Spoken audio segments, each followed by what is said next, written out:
Tonight, we look at a case that chills every parent to the bone. A baby snatched from her crib in the dead of night. This is the story of Lisa Irwin, a 10-month-old girl with big blue eyes and a smile that could light up a room. Her parents, Deborah Bradley and Jeremy Irwin, lived in a quiet Kansas City neighborhood with Lisa and her two older brothers. Their lives were ordinary, filled with the joys and challenges of raising young children. But on one October night in 2011, everything changed. Lisa, the cherished youngest child, vanished from her crib. The Irwin home, once a sanctuary, became the scene of every parent's worst nightmare. How does a baby disappear without a sound, without a trace? That question has haunted investigators and the public for years. Family photos show a happy, healthy baby, unaware of the darkness about to descend. The front door and walls meant to protect her failed that night. The safety of their home was shattered. For Deborah and Jeremy, the milestones they dreamed of for Lisa were stolen. Their world was upended in an instant. The memory of Lisa's giggle, her tiny hand, became all they had left. The fight for answers began that night and has never ended. This is not just a story of loss, but of a family's relentless search for truth. We remember Lisa, a life interrupted, a future stolen, and we ask, how could this happen? October 3rd, 2011, began like any other for the Irwin family. Deborah put Lisa to bed around 6:40 p.m., checked on her, and settled in for the night while Jeremy worked late. Deborah later admitted to drinking wine and possibly passing out. The front door was left unlocked. A window may have been tampered with. Jeremy returned home around 4 a.m. to find the house dark, the front door open and a window ajar. He checked the children. The boys were safe, but Lisa's crib was empty. Panic set in. The parents searched the house, calling Lisa's name, hoping for a mistake. But Lisa was gone. At 4:00 a.m., they called 911, their voices raw with terror. The timeline of that night became crucial. Deborah's account shifted. She first said she last saw Lisa at 6:40 p.m., then changed it to 10:30 p.m. These inconsistencies would cast suspicion on her. The thought of a stranger entering their home was unimaginable. The front door was unlocked, a window screen pushed in, and the family's 3 cell phones were missing. These were the first clues in a puzzle that would only grow more complex. The nightmare had just begun. The Irwins' world was turned upside down in a matter of hours. The search for Lisa would become a desperate race against time. Every parent's fear had become their reality. The question now, who took baby Lisa and why? The hunt for answers was on. The 911 call triggered an immediate response. Police swarmed North Lister Avenue, transforming the Irwin home into a crime scene. Investigators searched for any clue that could lead to Lisa.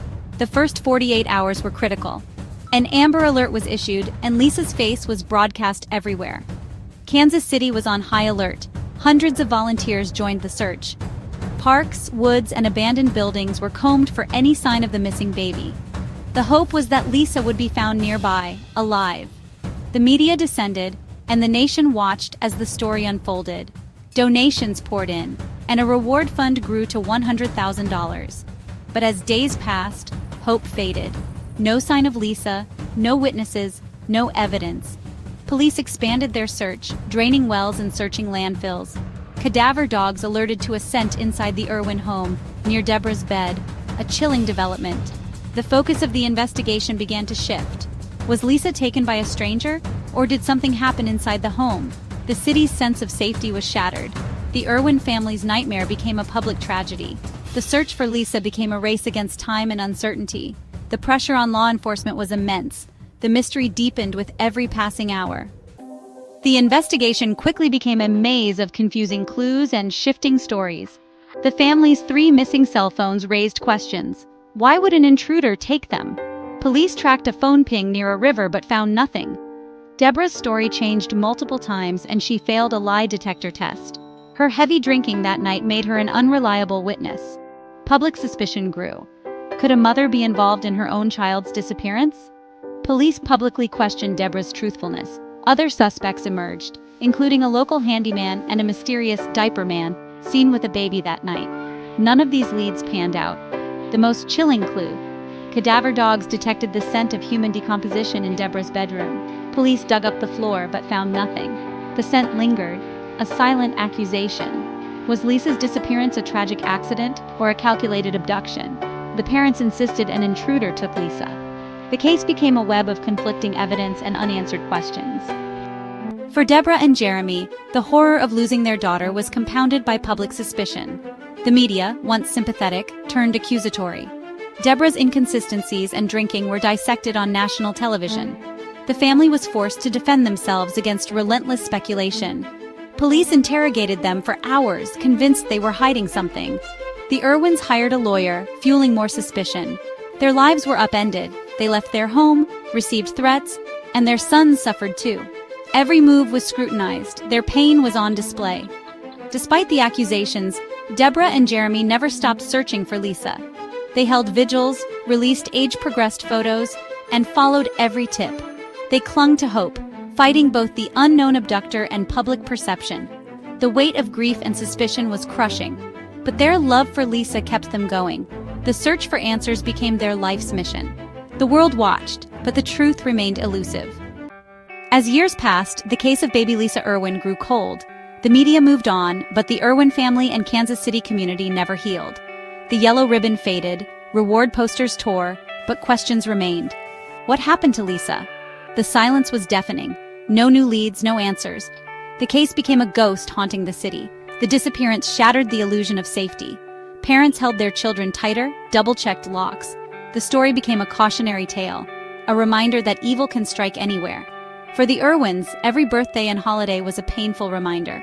They missed every milestone. Lisa's absence was a constant ache. Age-progressed photos brought fresh waves of grief. The hope that Lisa was alive never died, but it became a heavy burden. The police investigation remains open but inactive. Occasionally, a new tip surfaces, but none have led to answers. The case is a stark reminder that sometimes the truth remains just out of reach. More than a decade later, baby Lisa's fate remains one of America's most haunting mysteries. She would be a teenager now. Her family wonders who she'd be today. The not knowing is a wound that never heals. Theories swirl: stranger abduction, black market sale, or a tragic accident covered up. No evidence has ever confirmed any theory. In an age of advanced forensics, how can a child vanish without a trace? The truth is out there, locked in someone's memory or hidden away. Deborah and Jeremy have never given up hope. They continue to share Lisa's story, praying for a breakthrough. Their love for her is unwavering. The case is a story of loss, suspicion, and the pain of uncertainty. We may never know what happened that October night, but we must never forget Lisa and never stop seeking the truth.